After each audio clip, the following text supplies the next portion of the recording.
Shabbat Shalom, my dear brothers and my dear sisters. Greetings from the ministry of our Lord Jesus Christ in the online Remnant of the Lord Jesus Christ End Times International Ministry from its pioneering church in the Philippines. A blessed 4th year church anniversary, my dear brethren, to Gospel of Jesus Christ End Times Ministry. And I'm so blessed, my dear brethren, because I know that you are celebrating the 4th year anniversary in the Philippines, my dear brethren, a pioneering in the Philippines wherein God is starting His church that He has called in the end times, my dears. I know that your ministry is very, very heavy, or our ministry is very, very heavy, my dear brethren, because we are not just teaching the true gospel of our Lord Jesus Christ in these end times, but we are also part of the end times ministry and prophecy under the power of our Lord Jesus Christ as our King in these end times. I would like to send you this message, my dear brethren, written in 1 Thessalonians chapter 3, verses 11 to 13. It says like this: Now God Himself and our Father and our Lord Jesus Christ direct our way unto you. And the Lord make you to increase and abound in love one toward another, and toward all men, even as we do toward you, to the end He may establish your hearts unblameable in holiness before God, even our Father, at the coming of our Lord Jesus Christ with you all His saints. So in Tagalog, it says like this. Ito po ang akin pong nais na ibahagi sa inyo, mga kapatid ko po, dyan po sa bansang Pilipinas, especially po sa bayan ng San Jose, specifically po sa Villa Aglipay, San Jose Tarlac, especially po dyan po sa Sitio Malinta. Ito po ang bilang nangunguna po sa online ministry at pioneer po ng dalawang ebanghelyo ng ating Panginoong Jesucristo ngayong mga huling araw. Ito po ang akin pong nais na ibahagi po sa inyo, at greetings din po ng ating pong Panginoong Jesucristo. Sabi po niya sa unang Tesalonica, Kabanata 3, versikulo 11, Ngayoy patnubayan nawa ng ating Diyos at Ama at ng ating Panginoong Hesus ang aming paglalakbay patungo sa inyo, at naway palaguin at pasaganain kayo ng Panginoon sa pag-ibig sa isa't isa at sa lahat ng tao, gaya naman namin sa inyo. Patibayin nawa niya ang inyong mga puso sa kabanalan, upang maging walang kapintasan sa harap ng ating Diyos at Ama sa pagdating ng ating Panginoong Yesus na kasama ang lahat ng kanyang mga banal. Kayo po ay mga tinawag po, mga mahal ko pong mga kapatid, dyan po sa ministry po ng ating pong Panginoon Jesucristo para po sa mga huling araw. Kaya nais ko po sana, mga mahal ko pong mga kapatid, ay pakinggan po natin ang bawat mensahe ng ating pong mga pastor dyan po sa simbahan. Wala na pong mas mataas kaysa kabanalan. Wala na pong higit kaysa kabanalan, mga kapatid ko. Yan na po ang tanging buhay ng isang mananampalataya at bilang mga anak ng Diyos at bilang magkakapatid. Mahirap po na isa pamuhay ang kabanalan, ngunit ito po ay nasusulat, mga kapatid ko, mula sa Genesis hanggang po sa Apokalipsis. Nakasulat po ang salitang kabanalan dahil ang Diyos po natin ay banal at banal at banal. Kaya mag-enjoy po tayo sa presensya po ng ating Panginoong Jesucristo, at binabati ko rin po ang mga pastors po sa True Gospel of our Lord Jesus Christ End Times Ministry in the life of Pastor Delphine Manoloto at saka Pastor Jonay Obispo. At pagpalain din po kayo, mga elders at mga kapatid po na tinawag po ng Diyos upang magsimba at maging parte po ng pagkakaisa ng mga anak ng Diyos dyan po sa Malinta. At ako rin po ay bumabati po sa atin pong tagapagsalita po ngayon na galing pa po sa Manila. At kasama po niya kanya pong pamilya na si Pastor Eric Agpalo. Maraming pong salamat po, Pastor Eric, sa inyo pong pagpunta po bilang tagapanguna po ngayon sa upang bilang speaker po sa simbahan po dyan po sa Malinta. Pagpalain po kayong lahat, mga kapatid ko, at nawa po ay maging liwanag po tayo sa bawat hakbang na atin pong gagawin, mga mahal ko pong mga kapatid. At dakila po ang ating Diyos sa buhay. Ang Diyos po natin ay tatlo at mga banal po sila, kaya tayo pong mga anak nila ay dapat po tayong naging banal, mga kapatid ko. Shalom po mga kapatid at Shabbat Shalom. Amen.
Wow!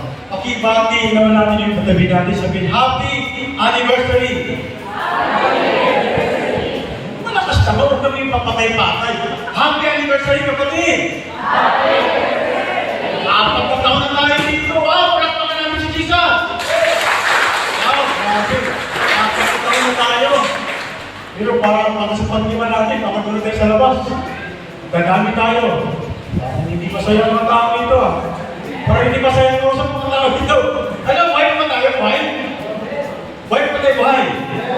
Amen. Ayan. Salamat kay Lord. At hindi ko po alam na makarating ako sa inyong lugar. Si Brother James ay kaibigan ko. Nagkakilala ko kami sa internet lang, sa net lang, pero nagpunta kami, nagkikita kami, at nag-share kami ng salita ng Panginoon. Kung yung iba dyan, hindi nakakaintindi sa kanya, kung nakakaintindi sa kanya. Hello? Kung yung iba dyan, hindi nakakaintindi, ako pa nakakaintindi. Bible College Dean po ako. Marami po mga Bible student na dala-dala natin ngayon. At papasalamat ako kay Brother James kasi yung mga aral niya, mga turo niya, ay swak na swak sa panahon natin ito. Napapanahon. Kasi yung mga remnant of Jesus Christ, tayo mga binubugtangin ng ating Panginoon sa Kristo. God is preparing us dahil yung kingdom ng Diyos, totoo po yan. And yung kanapin the kingdom of God, pagkat ikaw ay hindi binano ng Diyos, ikaw ay hindi banal. Wala kang kausap dito. Pag hindi ka banal, hindi ka talaga pwede sa karya ng Panginoon. Hindi pwede sa karya ni Lord yung marumi ka. Hindi pwede sa karya ni Lord na ikaw ay maraming tinatagong kasalanan. Kaya, baka maiwan ka at hindi ka kasama sa karya ng Diyos. Kaya, swak na swak po ang mga aral at turo dito sa church na ito. At napapanahon po yan. At dapat po katakutan lahat ng tao kapag ikaw ay hindi pa banal. Naintindihan natin? kapag ikaw ay wala kang nagbabago sa buhay mo, delikado ang magiging kalagayan mo. Kaya, ayan, yung kingdom of God, at yung grace ng Diyos, the grace of God, mas ito gospel dito sa ating church, ulitin ko, napapanahon po yan sa ating ngayon, at hindi po yan balik. Yan po ay tama. Ano naman ako kausap dito? Amen! Kalaman na sumisigaw. Amen! Sanay po ba kayo sa isang teacher, sa mga nagsasalita ng ako pa naman eh, palaglag-lakad? Okay na po ba sa inyo yan? Hindi na kingdom of God, pagkat ikaw ay hindi binago ng Diyos, ikaw ay hindi panan. Wala akong kausap po niya. Pag hindi ka panan, hindi ka talaga pwede sa karya ng Panginoon. Hindi pwede sa karya ni Lord yung marumi ka. Hindi pwede sa karya ni Lord na ikaw ay maraming pinagkakong kasalanan. Kaya, baka maiwan ka at hindi ka kasama sa karya ng Diyos. Kaya, he committed no sin. Absolute absence of any evil or no darkness at all. Una sa Tagalog, wala siyang kasalanan. Pangalawa, hindi siya gumawa ng kasalanan. Absolute absence. Ibig sabihin, wala ka makikita karumihan sa kanyang pagkatao.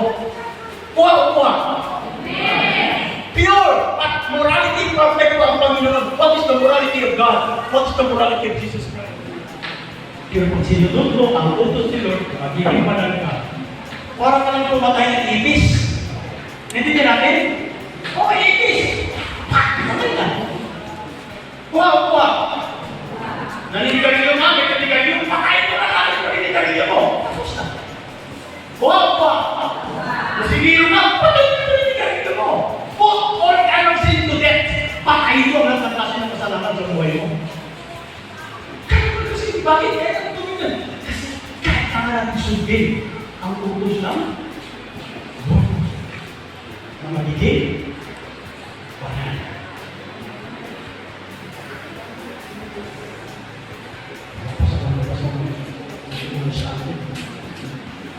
Kaya pag kumita ng probinsya, bubuhay ako.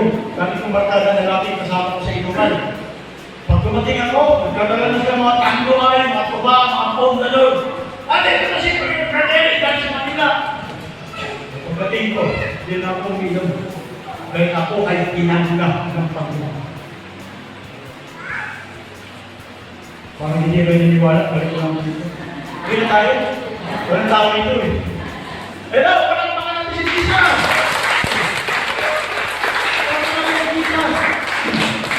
Fight the good fight of faith, mga mananampalataya kay Lord.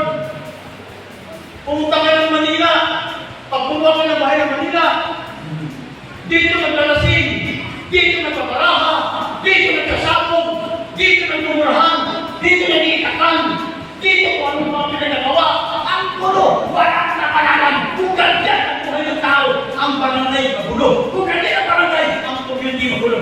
Kung ganyan ang siyudad mo, magulo ang Pilipinas. Kaya sabi ni Lord, magpapagalan kayo sa pagkatuay. Sa pagkatuay. Ayun naman, pagkatuay. Pagkatuay. Yung may boses, panay. Pagkatuay? Panay. Hindi siya pagkatuay. Pagkatuay. Nalilinig. Palagpakan natin si Lord. Tayo pinili nito dito, tugas na pinili tayo ni Jesus para patayin ang mga sin, ang kasalanan. Binukod tayo ni Lord dahil tayo yung ginawang banal niya at lahat ng mga kasalanan, turuan natin siya magiging banal. Papatayin, turuan natin silang patayin ang mga kasalanan. That is why we need to start up a place of discipline. Disiplinahin na po natin ang ating mga sarili. Start doing that in our lives. Simulan na po natin yan. Kung kayo matagal na ni Jesus, dapat matagal ka ng panal. Paano natin ang panal ng Espiritu sa'yo kung ikaw ay walang pagbabago sa buhay mo? And you are not living in a holy life. Hindi ka namumuhay sa kapanalan. hindi mananahan kayo ang banal na Espiritu. Akala mo lang nandiyan ang Holy Spirit sa'yo. Pero dahil ng mga tinatakot ng kasalanan, I doubt kung sinasamahan ka ng banal na Espiritu. Kaya yung holy, be holy, for I am holy, sundin po natin yan. Start disciplining ourselves. And then number 3, put sin to death. Patayin ang kasalanan.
Pagpasok mo rin. Ay! Akala lang.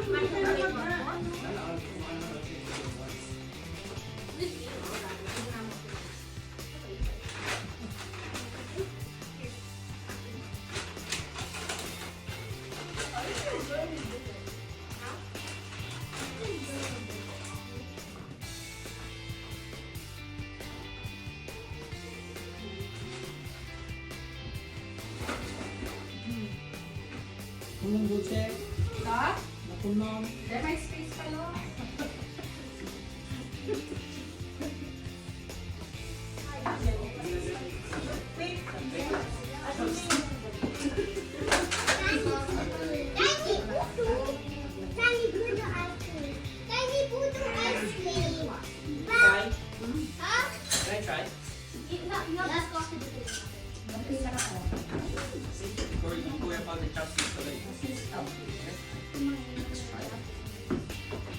Thank you, Mom.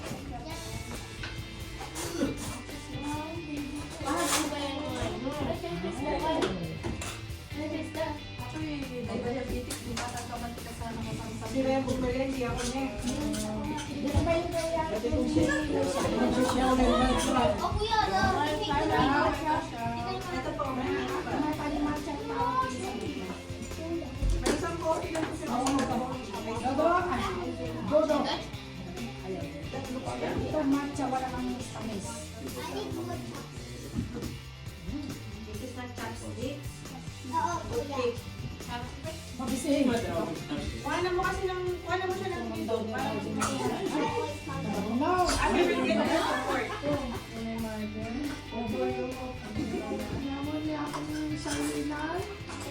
Oy, malapit ko sa inyo. Sarap naman ng ulam niya. TNT, yung ating Starbucks dun sa harap nila sa parking area. Lens na. Lens and Kiel. Ah, yun ba yung ano? Sineta na lang yung singles. Ewan ko, basta nandun daw sa may TNT kung saan may dito. Gumagana ka na, magdala na rin tawag eh. No, puro strawberry pa dyan. Uy, nagarod Hindi siya. naman nakakain din igan. Ah! Kung magmami naman ni...